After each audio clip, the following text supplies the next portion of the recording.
Hello, fellow diamond painting addicts, and welcome back to Diamond Painting Anonymous. I'm Daphne, and I am back to work on section 21 of my Advent project. So, can you believe we're here already? Section 21, and I am going to, let me zoom in for you guys. First of all, move this so you guys can see. And there we go. I think that's good. Okay. I think that's good. Pull up my chair, get my pen in my tray, and get started. So, let's see. What has gone on since the last time I talked to you guys? We told you guys I went to my paint and sip, and yesterday in our group text thread, I got a message from one of the ladies that she had sold her painting on Facebook Marketplace for 120 bucks. And I thought to myself, that's really odd. I mean, one, who would pay that much? You know, it was just a simple painting. I mean, you could make it yourself for less than that.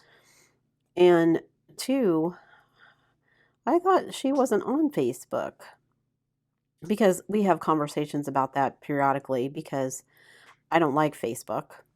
I don't have a personal Facebook.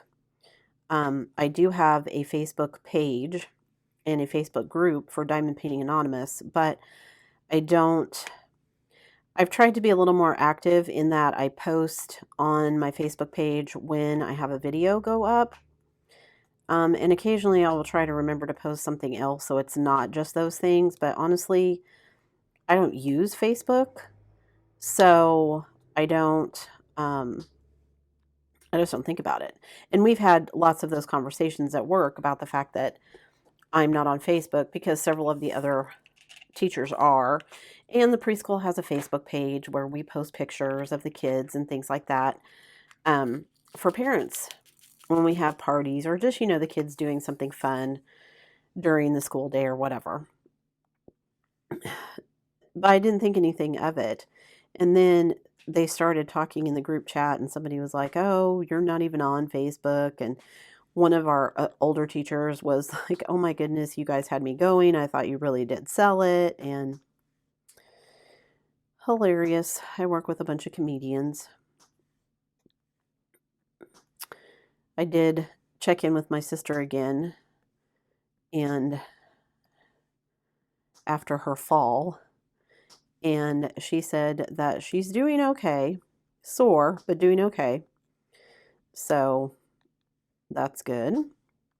My husband is still kind of walking around on his tiptoe on the foot that he injured, although he says it's getting better.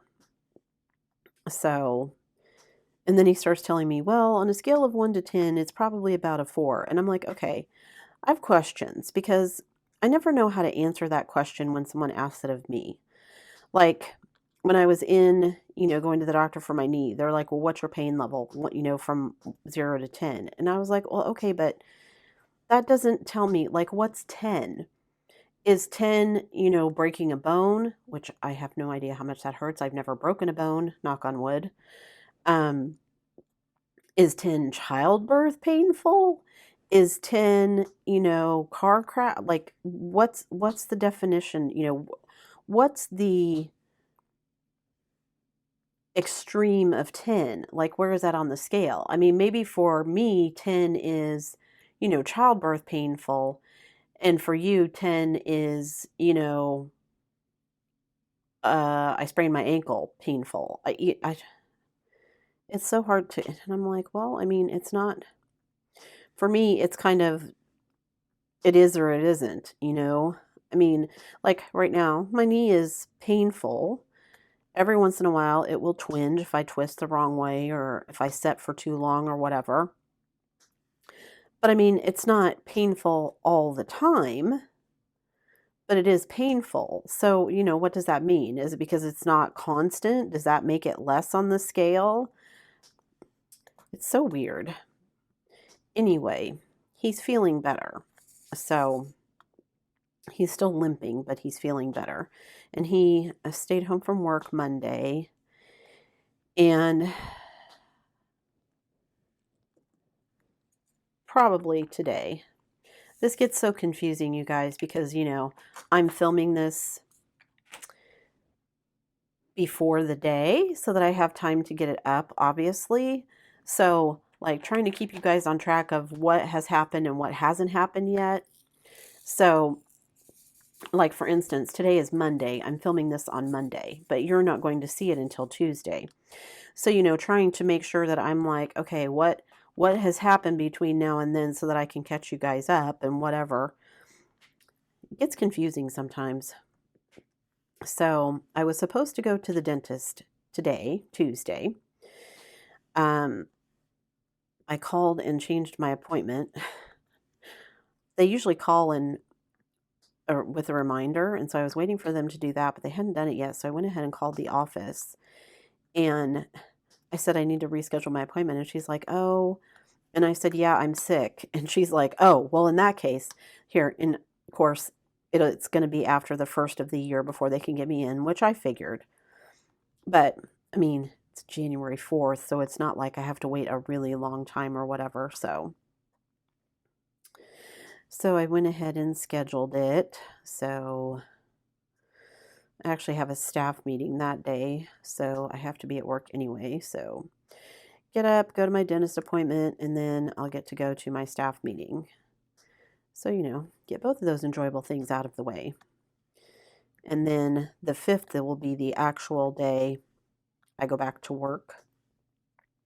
We don't go back to work at the preschool until the 4th, but because that's a Tuesday, I work on Monday, Wednesday, so I won't go back until Wednesday, except for I have to be there for the staff meeting. So, and I just remembered I need to contact my sister and find out.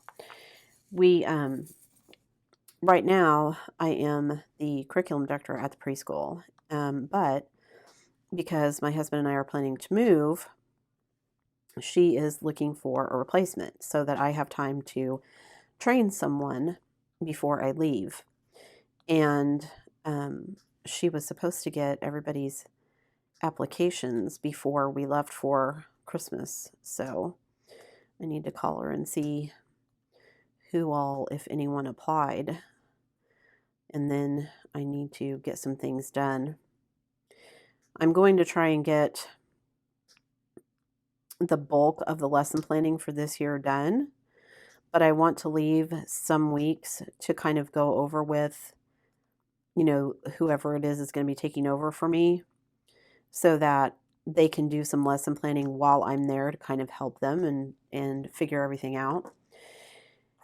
And, show them where everything is, all, because I kind of keep track of all the inventory and, when we need to order stuff and all that kind of good stuff. So not that any of it's difficult, but just to, kind of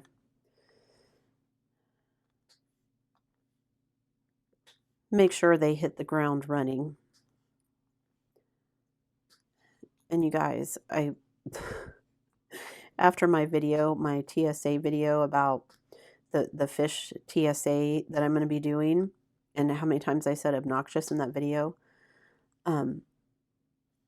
still, I've gotten a couple of good suggestions, but I'm still trying to figure out, since I started this channel, I never realized how many times I said or so until I started listening. And, it's one of those kind of unconscious behaviors. The funny part about it is I taught speech for several years. I was a certified speech teacher as well, when I was teaching in public schools.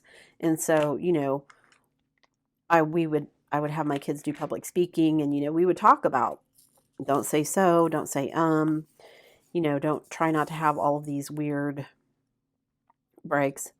But it's amazing how many kind of unconscious mannerisms that you have that you don't realize until someone says, stop doing them.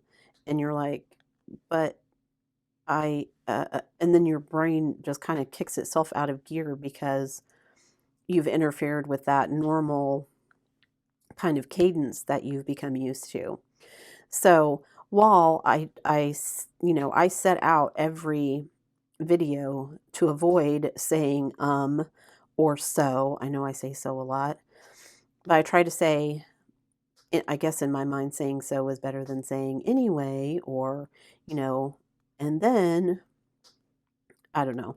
I don't know if there's a good way to have any of those transitions other than, spend a lot of time going back and editing other things in, not just editing things out, but editing other things in so that it's kind of seamless. So I just kind of figured it was better to leave it as is, because even though it may be annoying at some points, it is personal. And so therefore it's a way to identify, you know what I mean?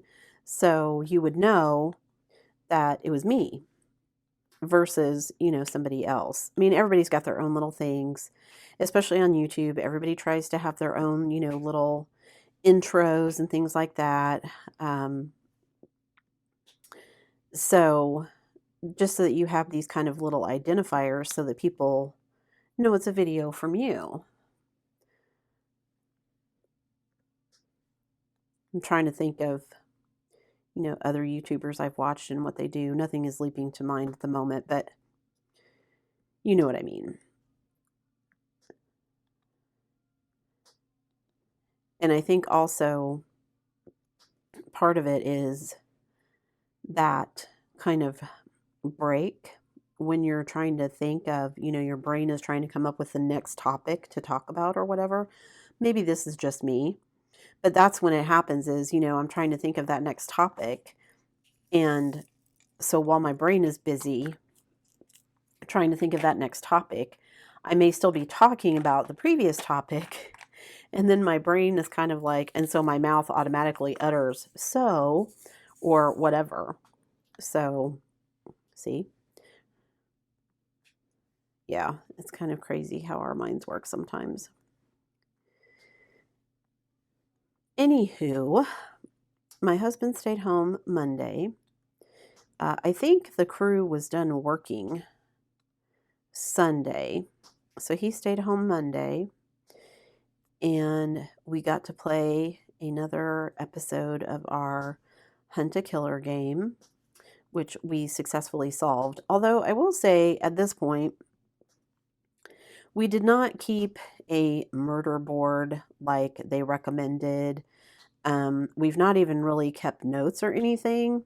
We've just kind of gone through each section as we come to it, each episode as we come to it, and then try to figure it out.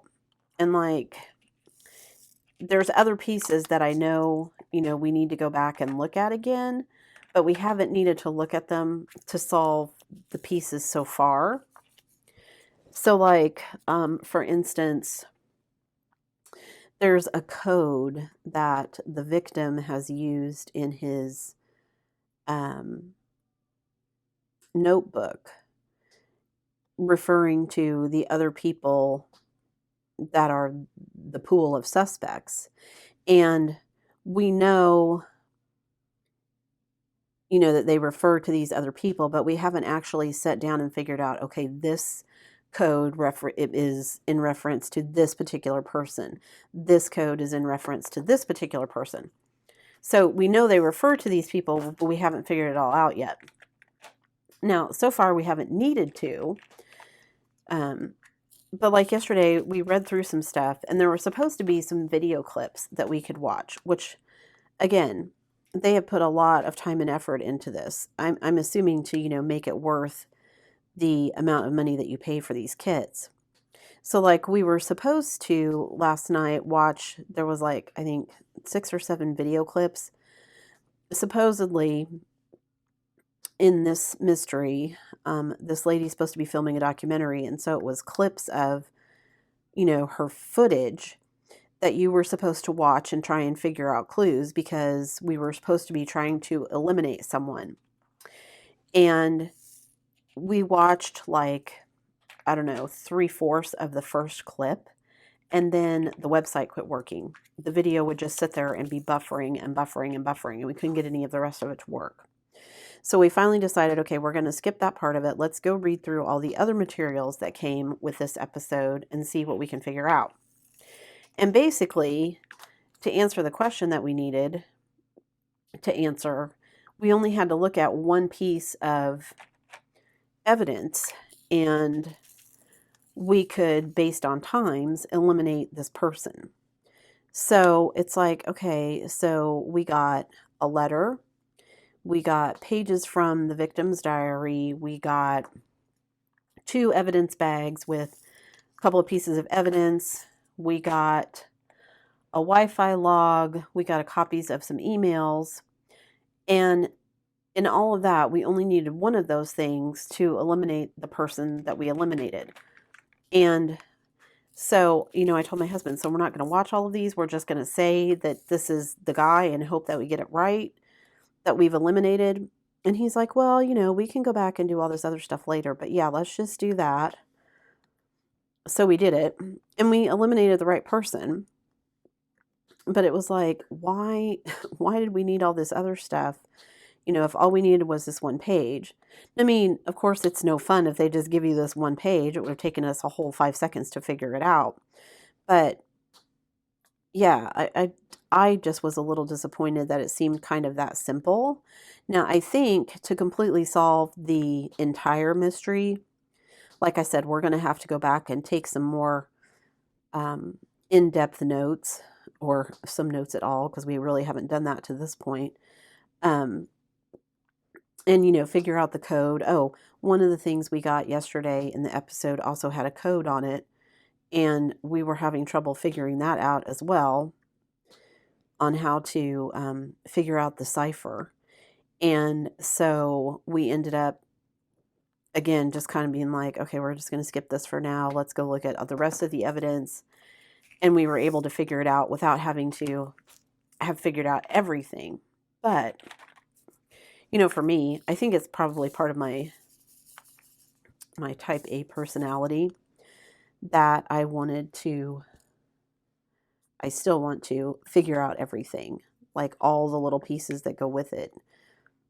What if we're missing something, and at some point, I'm assuming, so let's see, that was episode 3 we did last night. So we only have 3 episodes left, and there are 1, 2, 3, 4 people. So does that mean, we're going to eliminate 2 more people, and then in the last episode we have to figure out, of the 2 who are left, which one is the murderer? But I have a feeling, we're going to have gone back and looked at some of this other stuff, and kind of, had to make some connections from these other clues as well. And I just don't know. We just need to sit down and do it again, I guess. And he was busy watching football, so we didn't get a whole lot of that done. There's a lot of M in this section. Let me see if I can get these filled in. I spent part of this morning moving some things around. We have had, well, when COVID hit in 2020 and we cut our trip to Canada short and came home, one of the first things that we did was kind of organize our pantry and kind of start stocking up on some things. So, and I have continued that. However, we have slowly been kind of using it up, partly in preparation for, if we're going to be moving, we don't need all of this stuff. And so we've been trying to use it up. And we had 2 kind of, those shelves that you can buy at like Lowe's and Home Depot. I have some that I got from my parents' house after my parents passed. And then we had some new ones that we had bought that we had put down there to kind of act as our pantry. We have an unfinished room in our basement. It should be a bathroom, but we've just never finished it. Just haven't wanted to spend the money on it, and also I'm not interested in having a third bathroom that I have to clean because no one cleans them in my house except me. So, I mean, I've tried the whole waiting them out game, but they reach my level of, oh my gosh, I can't stand this, way before it reaches anyone else's. So, anyway, in that room is where we have put the shelves and everything, and we kind of keep all of our pantry staples, you know, canned goods and stuff like that that doesn't go, non-perishables that we'll keep for a while, and that we just don't have room for, you know, in all of our cabinets upstairs. And so I've slowly been kind of using everything up. And the other day I was like, oh, you know what? I think we've used enough stuff up that we could move what's left over onto one set of shelves. And then I wanted to take the second set of shelves and bring it up here to my craft room because, several months ago, my husband and I had moved a bookshelf up here so that I could get a bunch of my stash up out of my closet floor and onto the shelves so that they were not on the floor, because I felt like I was tripping over stuff all the time. And it worked for a while, but of course, you know, I've been buying more diamond paintings, and so the pile just kept getting bigger, and eventually the bookshelf got full, and then things started ending up in the bottom of my closet again. And so I was back to tripping over everything. So I said, I want to move, you know, these empty shelves downstairs, switch that out for where we have the bookcase because there are more shelves and they're bigger, so I can store more stuff on them. So I spent some time doing that today, and I'm happy. Got everything moved around, and I got most of the kits that were in the floor of my closet up out of the floor. Now, I could probably fit, I probably had plenty of room in my office if I stored kits a different way. However, for me, like I said, I don't generally open a diamond painting until I'm ready to diamond paint it.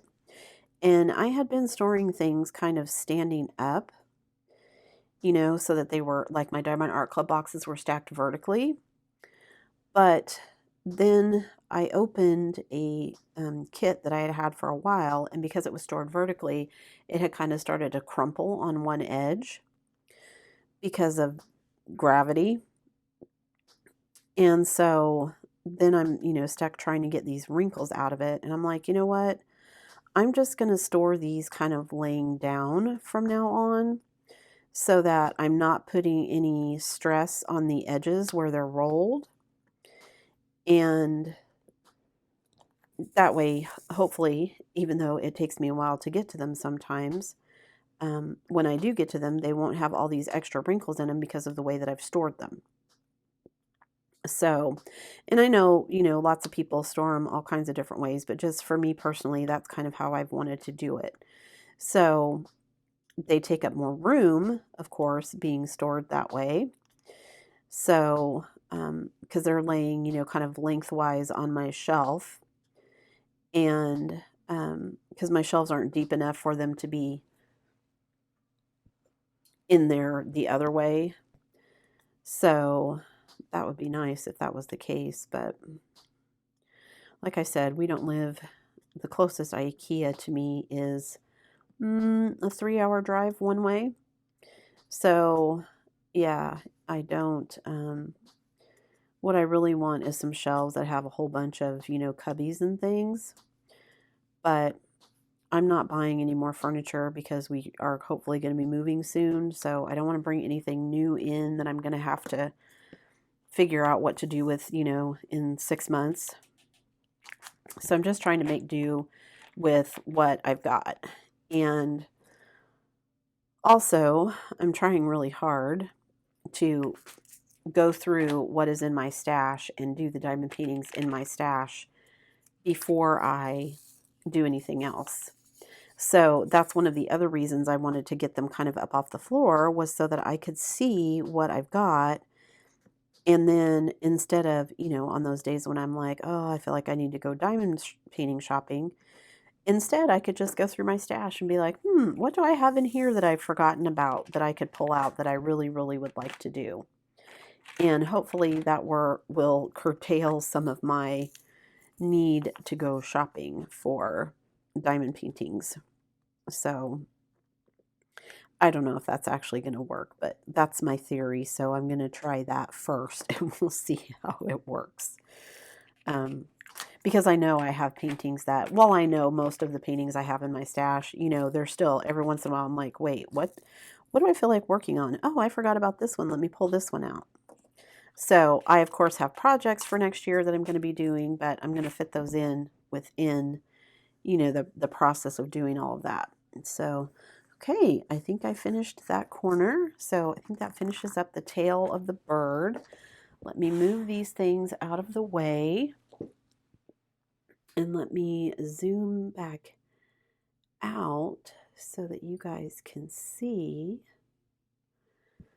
Let me move this. Nope, that's not far enough. Okay, I think that's far enough. Yeah, that's far enough that you can see everything. So we've finished this little section down here in the corner. So we've got pretty much this bird all complete. We've got his little beak and a little tiny corner of him right there. That we will fill in tomorrow when we move to section 22. Can you believe it, guys? Only 3 more days of the Advent project. So, and I will have some other things to show you after I finish this project, because I did finally finish my paint with diamonds. I have started on one of the other 2 canvases that I wanted to also finish, and I'm about halfway done with that. So hopefully I have both of those to show you before the end of this year. And new and exciting things hopefully coming in 2022. So thank you so much for following along with me in this journey. I hope you enjoyed today's video. If you did, don't forget to do all the things on your way out. Give it a thumbs up, hit that subscribe button if you haven't already, and hit that bell notification icon so that you can be informed of future uploads. And as always, guys, thanks so much for watching.